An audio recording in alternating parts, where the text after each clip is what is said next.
come on to come and have his presentation.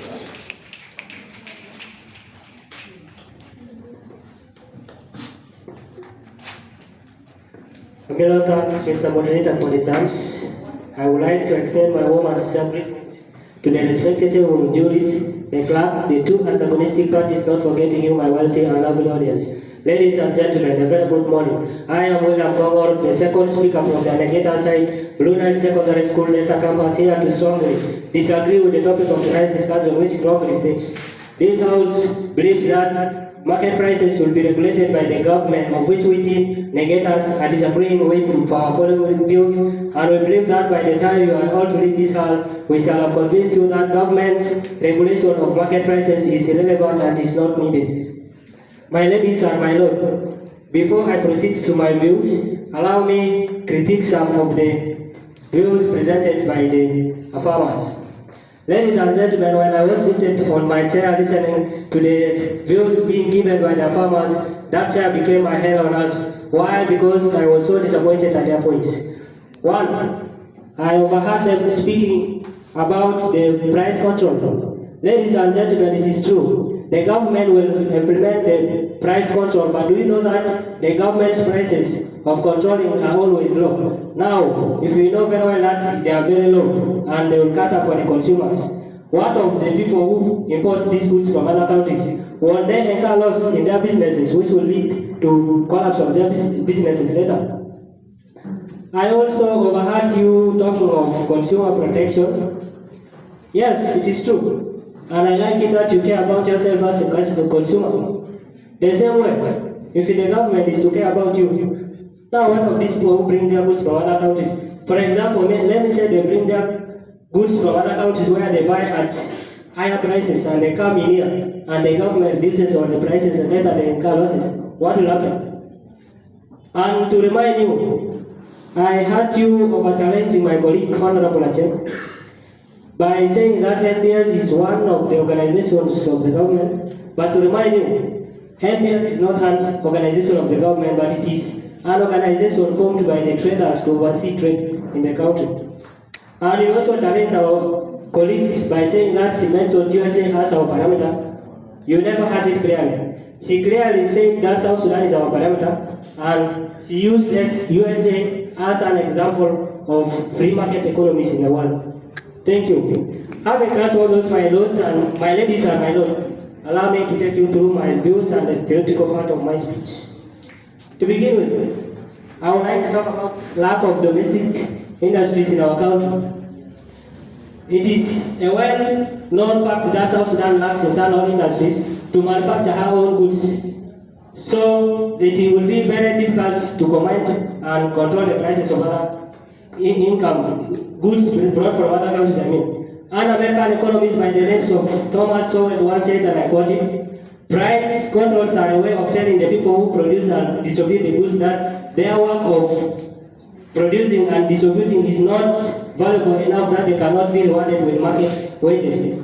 Now, ladies and gentlemen, why can't we learn to appreciate people for their value support that they give us? South Sudan now currently imports most of our goods from other countries like Uganda, Kenya, USA, Britain, China, and so on. Now, the question is that, is it the government that imports all these goods, The answer to that is no. Now we want the government to come in and regulate the prices of the goods they don't even know about. In terms of the prices they were bought at, the traders who brought them, and where they were brought from.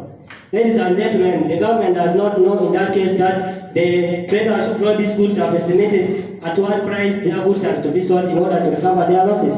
If this is to happen, there will be a lot of underestimation of prices that will lead to losses, hence eventual closure of businesses later. Assuming you are a trader, you buy your goods from Kenya at $100 and spend $50 to transport them, paid $20 tax, and on reaching the country, you realize that the government wants your goods to be sold at $100. Will that be lost? Of course it will be. Now, on the other hand, the government may decide that your goods are to be sold at $500, yet you spend less than that. That becomes over-exploitation of citizens compared to free market economy, where the demand and supply, the powers of demand and supply control the markets. Historically, if I may become a historian at the moment, ladies and gentlemen, It should be remembered that in China, in the 1970s, under the leadership of Mao Zedong, China tried to introduce this command market economy, but they realized later that China was going to its worst state with this policy. So they had to abandon it and give chance to the free market economy, where they realized later that it is the best for development. And as I talk now, China is one of the world's most developed countries, ladies and gentlemen, because their markets allow the laws of demand and supply to control the markets. Now with these economic realities in mind, we the opposition team are saying that regulating the market prices by the government is going to be one of the biggest mistakes we shall ever make.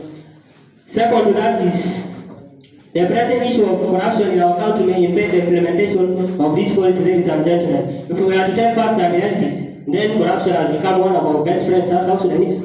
I am sorry to ask, but where is our oil money? It has been, of course, kept in the pockets of some people, and that is what we call corruption. I listened to a speech delivered by the former Minister of Finance, Honorable Agak Achil. He said, and I quote it from his speech, "Our oil proceeds are sold in advance up to 2027. Now the question is, who sold this oil? You, I, him, or any of us here? Of course, the government officials did that. And where is the money if you are told they sold it for our own sake? That is something that cannot be answered at the moment. Ladies and gentlemen, how possible is it to sell our oil for almost 4 years from now and we still remain poor to the extent that our civil servants stay for almost 1 year without being paid? It makes no sense. Now, you, the farmers, still know that the same people are in the government and you want us to trust them and give them the role to regulate the market prices. How sure are you God will change their hearts not to participate in corruption again? I personally, I am scared because when I look into this policy and its implementations, the organs of police I see, the organs of government I see in this matter are the police, the city council, the NRA, which is National Revenue Authority, and many more, which are in most cases very corrupt people. So don't you think they will corrupt our businesses? Of course they will obviously do that. And for this regard, ladies and gentlemen, we should not be blindfolded to put our personal issues of our life into the hands of government, more especially trade, in which many of the South Sudanese earn their livelihood. Let me now summarize where I stand in this matter. I have proven the fact that corruption can badly hamper the implementation of this policy the farmers are pushing for. I also expounded on the lack of internal industries as one of the major hindrances. Now allow me to conclude with this wise word said by William J. Bennett. He said, and I quote it, "It is our character that supports the promises of our future far more than a particular government program or policies." So ladies and gentlemen, if we need to see good things ahead of us, then we should not allow the government to come in this matter. It should be our character driving us to the good future, not the government. I am another William, proud to negate. William, you can remain as you are going to be cross-examined.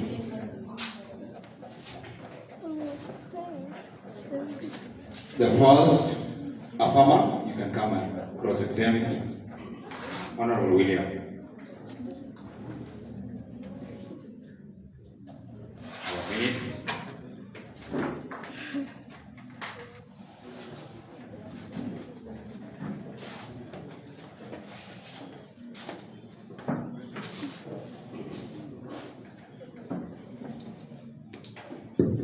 Well, to first align, Honorable, we have talked of oil money, and we have sold the oil money because the oil, it is the only industry that can make the money within the country.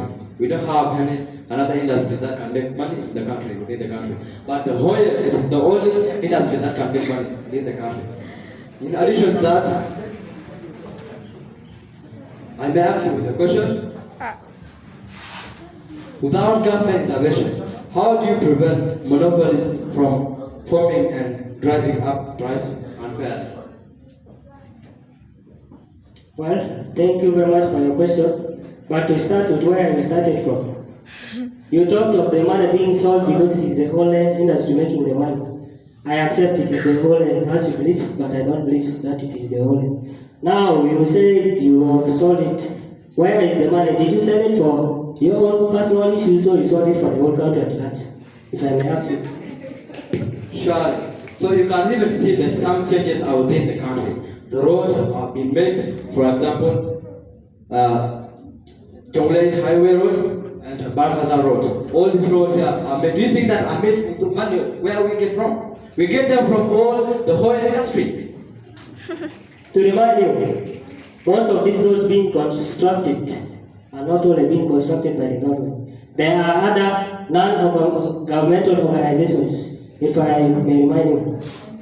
Thanks so much.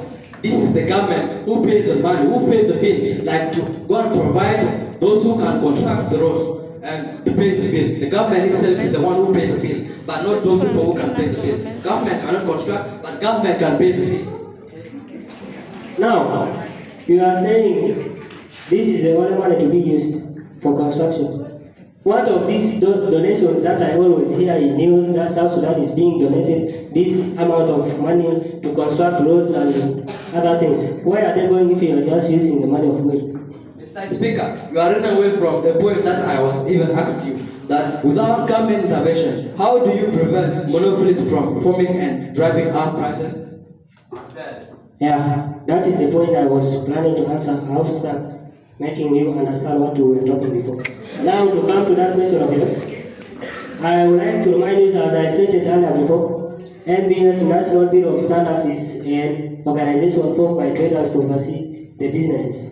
In that matter, we as the NBS will see how to handle that matter as we shall sit together. But to remind you, it is not only other government organizations that will import the goods alone. There are very many organizations. Like, for example, you may be importing your goods from other countries that is of different types. I bring in my goods.